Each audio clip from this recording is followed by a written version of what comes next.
천사가 네 번째 나팔을 부는 장면으로 마무리되고 있는 8장 맨 마지막 절에 우리 13절을 보면 화라는 말이 3번 연거푸 등장합니다. 그렇게 하면서 다음에 나타날 재앙이죠. 다음에 나타날 재앙을 더 분명하고 선명하게 예고하는 심판의 참혹함을 보여주는 것으로 8장이 마무리되고, 이제 9장부터는 다섯째 나팔을 불 때 일어날 일들, 그 환상에 대해서 기록을 합니다. 여기에서는 이마에 하나님의 인치심을 받지 못한 사람들이 겪게 될 고통을 묘사하는 장이죠. 최소 5달 동안 고통을 받게 될 텐데, 이 5달이라고 하는 것이 얼마 정도일까 우리가 생각할 수 있지만, 명확한 건 이들이 고통받는 시간이 정해져 있다는 겁니다.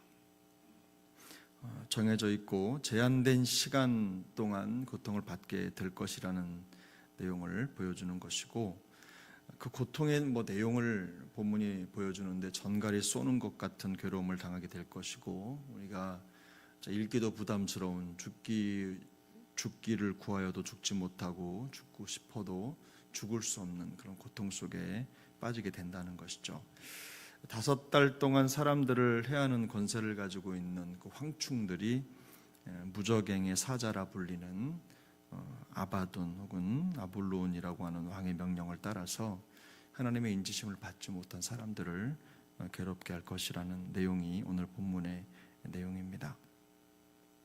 그 내용 전체가 연기와 악한 영들의 활동이죠. 그 무시무시한 장면들이 나타나고 있는데, 이 장면들 속에 마치 이렇게 빛이 어두움을 지나가는 것처럼 고통과 또 위협과 무시무시한 어떤 고난의 내용만 담긴 게 아니라 그 사이사이에 성도의 안전을 보장하는 하나님의 섭리가 지나갑니다.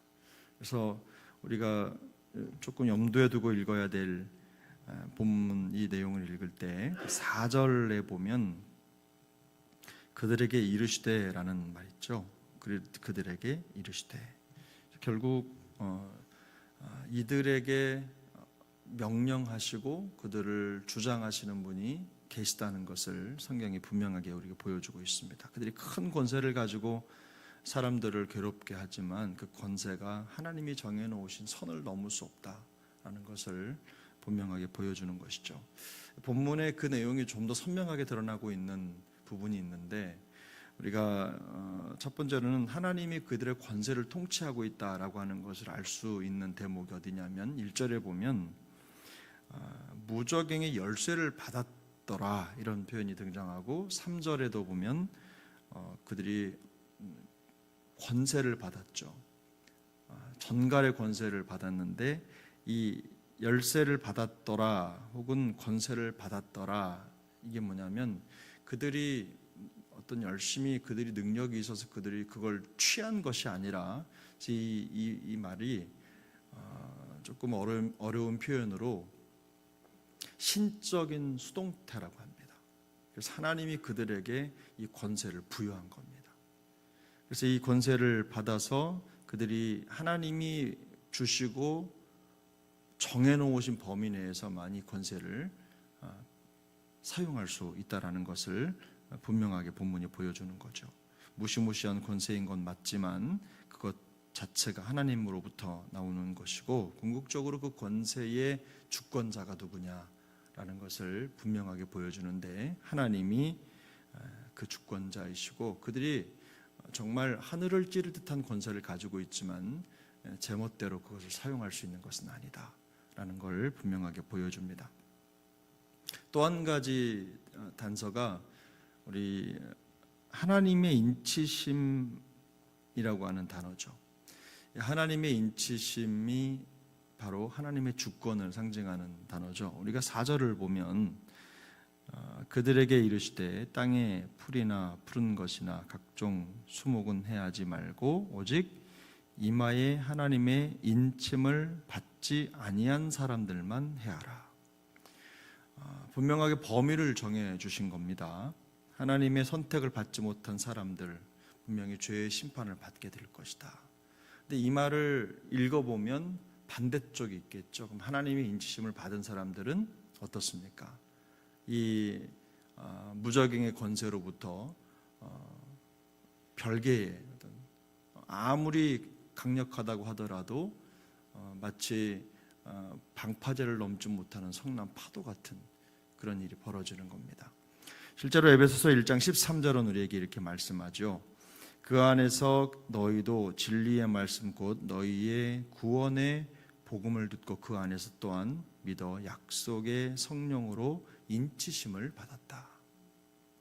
성령께서 우리를 인쳐주신다. 그래서 하나님의 인침을 받지 못한 사람들이 이런 권세를 가진 자들에게 고통을 받고 괴롭힘을 당할 것이라고 하는 말은 역설적으로도 하나님의 인침을 받은 자들은 그런 고난에서 면제된다.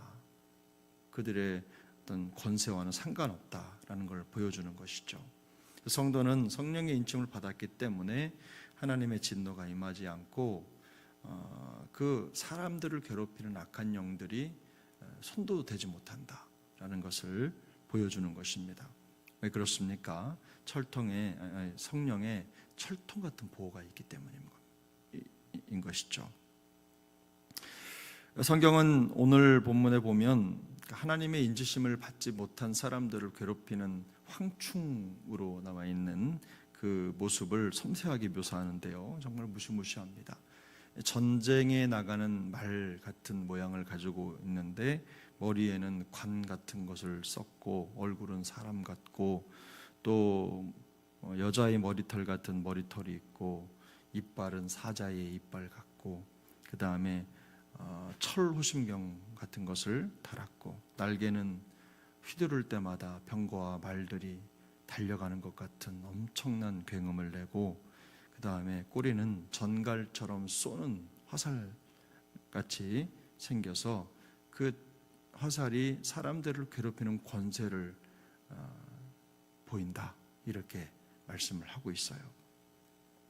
더구나 이 황충을 주장하는 사람이 있는데, 존재가 있는데, 이 파괴자라는 이름을 가진 아바돈 혹은 아발론이라고 하는 그런 왕입니다. 무적행의 왕이죠.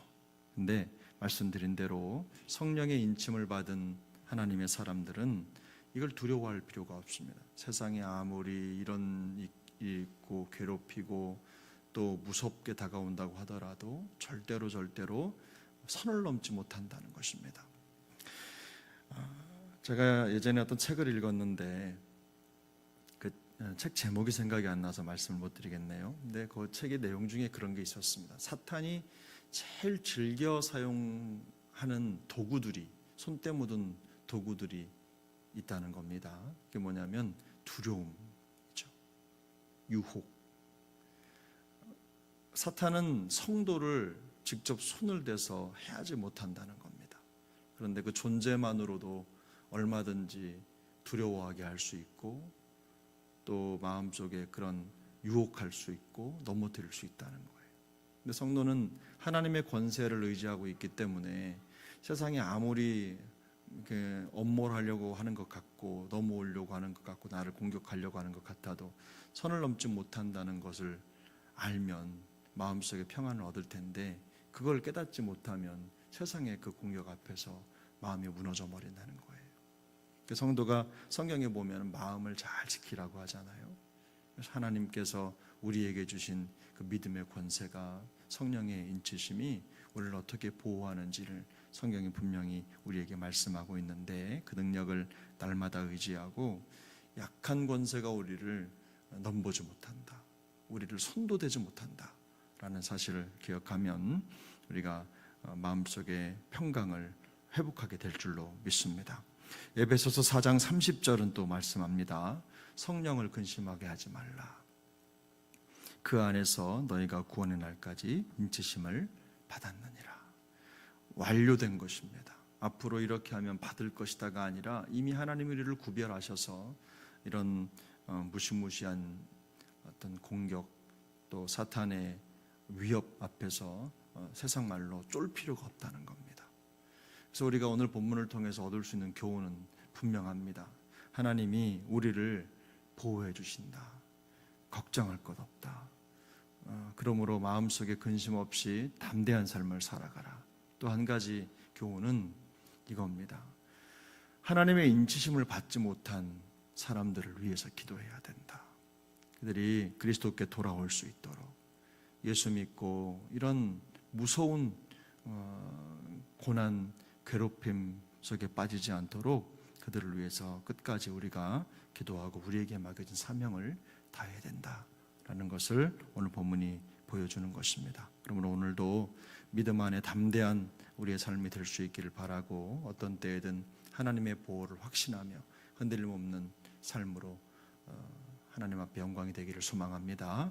뿐만 아니라 복음을 가진 하나님의 사람들로 하나님의 그 성령의 보호 밖에 있는, 은혜 밖에 있는 영혼들이 은혜 안에 들어올 수 있도록 계속해서 기도해 주시고, 기회가 될 때마다 복음의 선 역사를 이루어 가기 위해서 힘쓰는 우리 모두가 될 수 있기를 예수님의 이름으로 축복합니다.